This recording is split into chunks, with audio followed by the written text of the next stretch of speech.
Ай алмашып, жыл айланбай улам эле аталышы түзүлүшү өзгөрүп атып, эми аткаруу бийлигинин структурасы 60ка келип токтоду. Тагыраагы министрлик кабинетинин курамындагы 60 ведомствонун аталышы алмаштырылды. Бирин-бири кайталаган кызматтар кыскарып, кээ бири бириктирилсе, бири кеңейтилип, бир министрликтин курамынан башкасына кошулгандар да бар. Министрликтердин алдындагы агенттиктер жоюлуп, департамент же кызмат болу өзгөртүлдү. Айтор жыл башынан бери аткаруу бийлигинин түзүмү бир нече ирет алмашты. Оолу 48 министрликти 12 кылып кыскарттык деп даңазлап, эми кайра өкмөт токтом токуп өзгөрткөн жагдайды баштапкы иштин чабалдыгынын кесепети дешет саясат талдоочулар. Муну 30 жылдан бери чечилбей келе жаткан аткаруу бийлигине көйгөйлөрдүн бир катары сыпатташат. Ар бир өзгөрүүнүн артында жоготуулар болуп, кызматкерлерге кедергиси тийбей койбойт экен. Ар бир өзгөрүү сайын ага чейинки болуп келген иштер, ага чейинки болуп келген жетишкендиктер, үйрөнгөн ыкмалар, адистердин өзүнүн ишин билгендиги баарысы жокко чыгып, жаңыдан үйрөнүүгө туура келет. Жаңыдан процесстерди баштоого туура келет нөлдөн.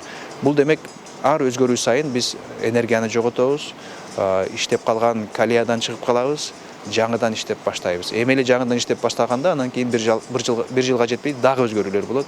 Ошентип өнүкпөй келатабыз. Бирок иштин жыйынтыгы байкала элек. Бир жактуу пикир айтуудан алыс болгондор да бар. Жаңы структурага функционалдык анализ жүргүзүлүшү керек. Ар бир мамлекеттик органдын өзүнүн милдети так болуп, кадр маселесине кылдат тандоо болсо эле ишти жолго салып кете алат дейт Жогорку Кеңештин депутаты Айнур Алтыбаева. Анткени ар бир тармакка дайындалган кадрдан да көп нерсе көз каранды. Өзү жетектеген тармакка камчы салдырбай алга сүрөп кетүү да ишти жөндөй албай ара жолдо калууда тандалган жетекчиге байланыштуу. Ар бир агентствонун, ар бир департамент, ар бир управлениянын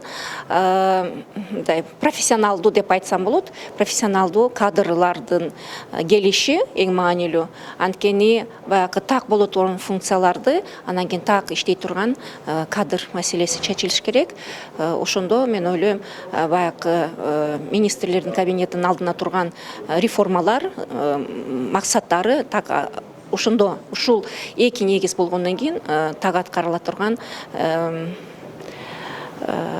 мүмкүнчүлүктөр түзүлөт. Башкаруу системасына кыскартуулар, кеңейтүүлөр бул ар бир бийлик алмашкан сайын, коом өзгөргөн сайын болуп турчу бүтпөс процесс. Учурда министрлер кабинети башкаруунун жаңыча моделин издөө үстүндө. Жаңы башкаруу системасы түзүлгөн соң анын структурасына анализ жүргүзүү башталат. Бизде кээ бир органдарда бирин-бири кайталаган кызматтар арбан, ошол эле учурда айрым ведомстволорго жоопкерчилик түйшүк көп, кээ биринде ресурс жок, башкаруу системасынын түзүлүшүндө башаламандык көп. Кыскасы, эң оолу түзүмгө реформа жүргүзүп, чаржайыт кызматтарды бир жерге топтоп, зарылдыгы жогун кыскартып жоюп, Айтор ишке киришерде мурун тартипке салып алган оң дейт коомдук ишмер Зайнидин Курманов. Реформу делать. Азыр мамлекеттик башкаруу системасына реформа керек. Бир министрликтин өзгөрүүсүнөн трагедия жаратуунун кажети жок. Жарандык коомго деле жогору жакта кандай иштер болуп жаткандыгы, жыйынтыктары белгилүү эле болуп калды. Мамлекеттик агенттик, департаменттердин өзү эле элүүнүн тегерегинде. Ар бирине кызматтык унаа, катчы, кеңешчи деп атып, аткарган ишинин майнабы жок. Мындай аты бар, заты жок кызматтар такыр керек эмес. Ошондуктан түзүмдөрдүн өзгөртүлүп жатканын мен колдойм. Не в одном министерстве. Өкмөттүн ишине оң баасын берген Зайнидин Курманов жаңы дайындоолордо да туура кадам жасап, такшалаган кадрлар тандоодо адашпоо керек деген ойдо. Ошондо гана иштин жыйынтыгы болот. Аткаруу бийлигинин түзүмүн бир нече ирет алмаштырган министрлер кабинети бул кадамын мамлекеттик органдардын ишин оптималдаштыруу деп түшүндүрүп келет. Жаңы түзүлгөн структура боюнча тиешелүү токтом 6-ноябрда чыгып, ага Акылбек Жапаров кол койгон. Мыйзамга ылайык токтом кол койгон күндөн тарта күчүнө кирген.